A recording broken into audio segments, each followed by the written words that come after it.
Good day and welcome from Plymouth in the UK. Today it's all about drones. We're going to question and call out the way in which our government leaders respond to drone damage and airspace violations. And specifically, let's discuss a stray drone, possibly Russian, possibly Ukrainian, that crashed in Romania.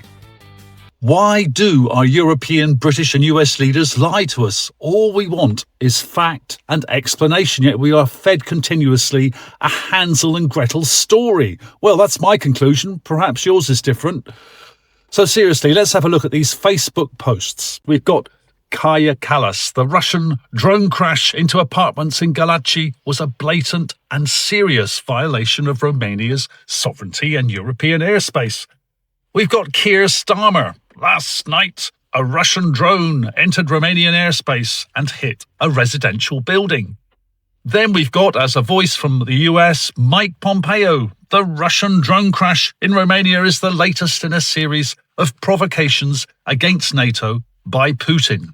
All of them foaming at the mouth. A stray drone ends up in Romania, and almost instantly politicians across Europe and North America appear to reach exactly the same conclusion. It's Russia. Maybe they're right, or perhaps they aren't. That's not actually the point.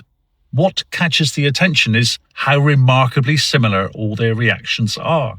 Different countries, different offices, different political backgrounds.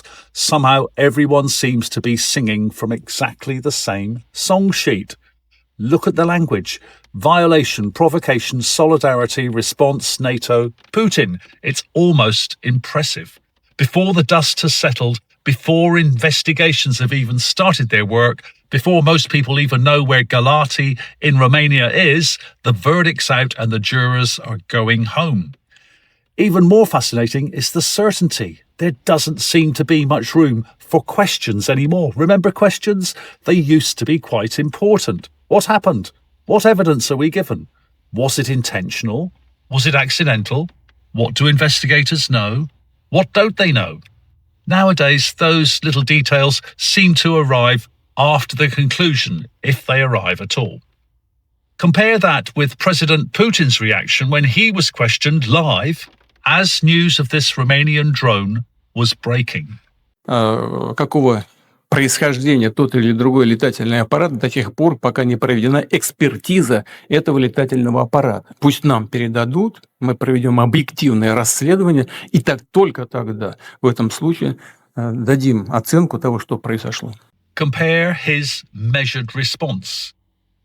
And then details slowly come to light. Romanian President Nicolae Dan said the drone entered Romanian territory as a consequence of actions by the Ukrainian air defense during an attack on the nearby Ukrainian port of Reni. According to that account, a group of drones was involved in attacks on the area. Some were intercepted and one changed course before ending up in Romania. Now, maybe that's the correct explanation, and maybe it isn't. The point is not that anybody should blindly accept one explanation over another.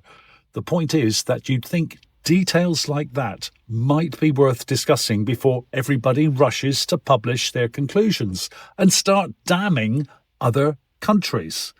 That's generally how investigations are supposed to work, isn't it? Facts first, conclusions second. What's that expression? Jumping the gun. But this is by no means the first time Europeans and others have rushed to assign blame before the full picture is available.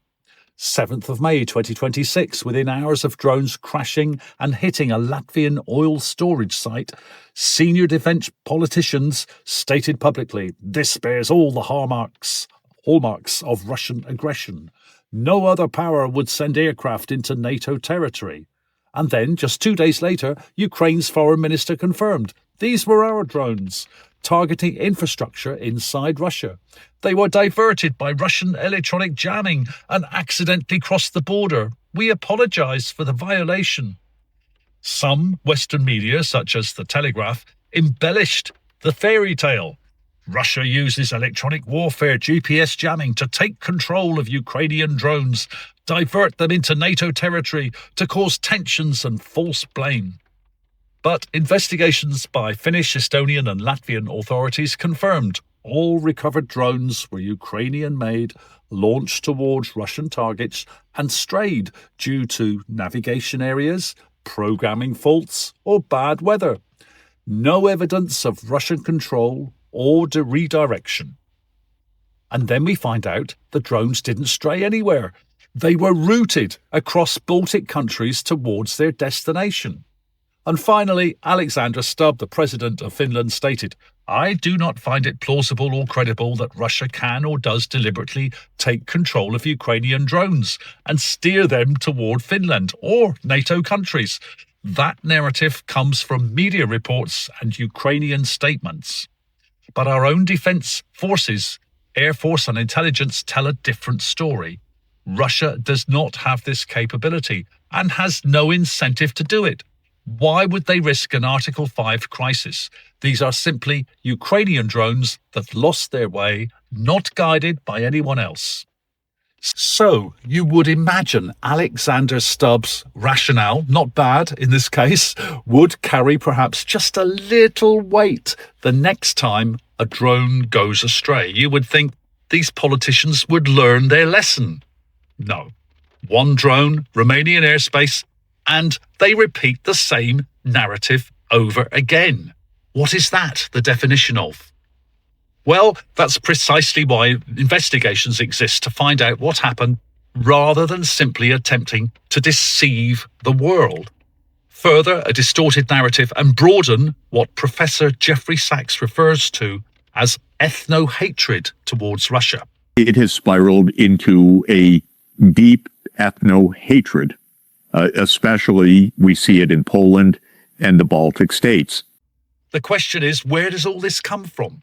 According to CNN, the prominent European figures driving the mainstream political and media narrative against Russia are high-ranking EU leaders and heads of state from NATO's eastern flank. We know who they are. Within hours of this Romanian incident, social media was already full of statements that sounded like slightly different versions of the same press release. I sometimes imagine a communications office somewhere. A phone rings. "We've got an incident." "What happened?" "Not entirely sure yet." "Do we know all the facts?" "No." "Do we know who's responsible?" "Not completely." Excellent. Draft a statement. We're not questioning who started what here. What we're looking at is something else entirely. How is it that supposedly independent politicians, commentators, institutions and media so often end up sounding virtually identical within hours of a breaking event? Maybe it's just a coincidence. Maybe dozens of influential people all happen to reach the same conclusions, use the same language and adopt the same framing completely independently. Is it possible? In the same way it's possible that every bird in the sky suddenly decides to fly in formation. But most people looking at it would at least raise an eyebrow, and it's not just about drones landing in Romania. This pattern, where some events spark immediate loud condemnation while others barely register at all, repeats itself across the board. You might remember when there was an attack in Starobilsk that killed 21 student teachers, according to widespread reports. At the United Nations, Russia's representative Vasily Nebenzia repeatedly criticized Western and European representatives, more generally, for what he described as indifference or selective outrage over those deaths. He said he was ashamed of some Western members of the UN Security Council because, according to him, they did not even mention the deaths of children during discussions, let alone condemn the attack. Now, you can agree or disagree with Nebenzia. Obviously, he represents a government in this conflict, so his perspective is not neutral.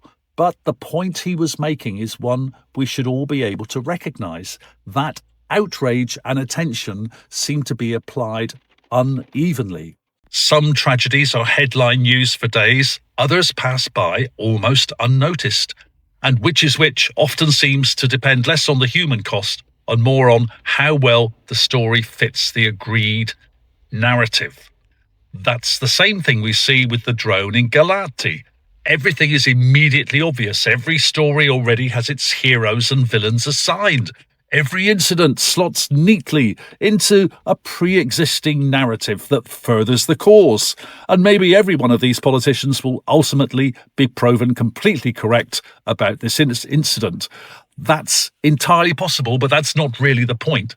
The point is that citizens should be able to distinguish between evidence and assumptions, between investigation and messaging, between facts and narratives, reality and lies. Because once narratives start arriving before facts, curiosity becomes unnecessary, questions become inconvenient, and independent thought slowly gets replaced by repetition and subjective opinion. A drone crashes into Zaporizhzhia nuclear power plant, almost causing a major European catastrophe. As the plant is on Russian-controlled territory, it would seem incredible if they had attacked their own plant. But the question here is, where are the politicians' voices in this case? No immediate conclusions? No outpouring of outrage against Ukraine, or indeed Russia? Where is the intelligent discussion about this crash, which is far more important in terms of European safety than a stray drone in Romania? So perhaps the most interesting thing about this story isn't the Romanian drone at all. Perhaps it's how quickly so many influential people, those who lead us and have control of our futures, shamefully reveal themselves to be irresponsible and hasty in apportioning blame. Unpopular leaders failing to learn from their previous errors. Let's end with a Jeffrey Sachs quote about ethno-hatred. Our leaders feed it every single day. It's teaching entire populations to see every Russian as an enemy, every action as aggression, every story as one-sided.